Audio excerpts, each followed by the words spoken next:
Operation সিন্দুরের কারণে ভারতের 140 কোটি মানুষ এখন ধন্যবাদ জানাচ্ছে নরেন্দ্র মোদীকে। মোদীজির দেওয়ার নাম ও সেনাবাহিনীর করা কাজ দুটোতেই এখন সন্তুষ্ট গোটা ভারতবাসী। নরেন্দ্র মোদী বলেছিল, অন্যদের থেকে আমার রিস্ক নেওয়ার ক্ষমতা অনেক বেশি, শুধু সময় বুঝে প্রত্যাঘাত করার অপেক্ষা।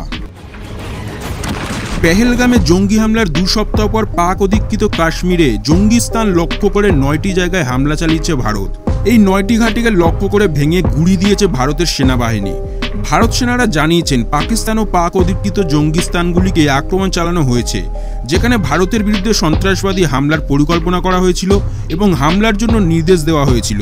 এই প্রত্যাঘাত করার জন্য ড্রোনও ব্যবহার করেছিল ভারতীয় বাহিনী, যা লোটারিং যুদ্ধাস্ত্র বা অনুমিশন নামে পরিচিত।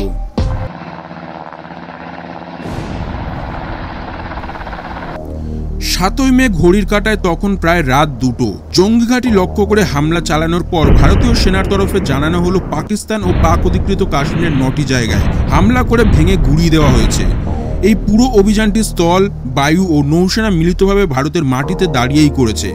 ভেঙে গুঁড়িয়ে দেওয়া হয়েছে জৈশ লস্করদের মতো জঙ্গি সংগঠনের ঘাঁটি ও ট্রেনিং সেন্টারগুলি। এছাড়াও বহালপুর, মুর্দিকে, গুলপুর, মুজাফফরাবাদ, ভিমবের, চাক আমরু, শিয়ালকোট ও কোটলিতে প্রত্যাঘাত করে ভেঙে গুঁড়িয়ে দেওয়া হয়েছে। ভারতের দিক থেকে পেহেলগাঁওতে নৃশংস জঙ্গি হামলার প্রত্যাঘাত ছিল এটি। গত 22শে এপ্রিল কাশ্মীরের পেহেলগাঁওতে 25 জন ভারতীয় ও একজন নেপালি বাসিন্দাকে হত্যা করে জঙ্গিরা।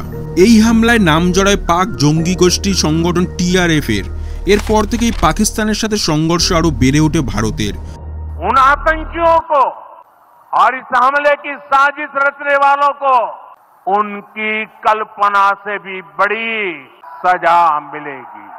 নরেন্দ্র মোদী সিদ্ধান্ত নেন, এবার আর ছাড় দেওয়া যাবে না পাকিস্তানকে। তবে আগের মতনই এই হামলার পিছনে পাকিস্তানের কোনো রকম হাত নেই বলেই দাবি করে পাক সরকার।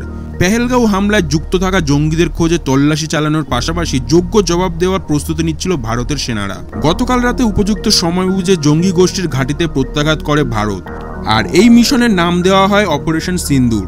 যদিও এই নাম আগে থেকে ঠিক করে রেখেছিল নরেন্দ্র মোদী, কিন্তু কেন এই নামই দেওয়া হলো?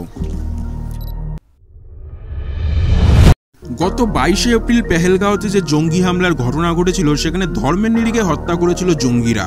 পর্যটকদের বেছে বেছে ধর্ম জিজ্ঞাসা করা হয়েছিল। শিশু ও নারীদের বাদ রেখে হত্যা করা হয়েছিল 26 জন পুরুষদের। 25 জন নারীর স্মৃতির সিঁদুর মুছে যায় এক নিমেষেই। সদ্য বিয়ের পর একজন গিয়েছিলেন হানিমুনে। বিয়ের মেহেন্দি তখনও তার হাতে ছিল। মুহূর্তে স্বামীকে হারিয়ে বিধবা হতে হয় তাকে।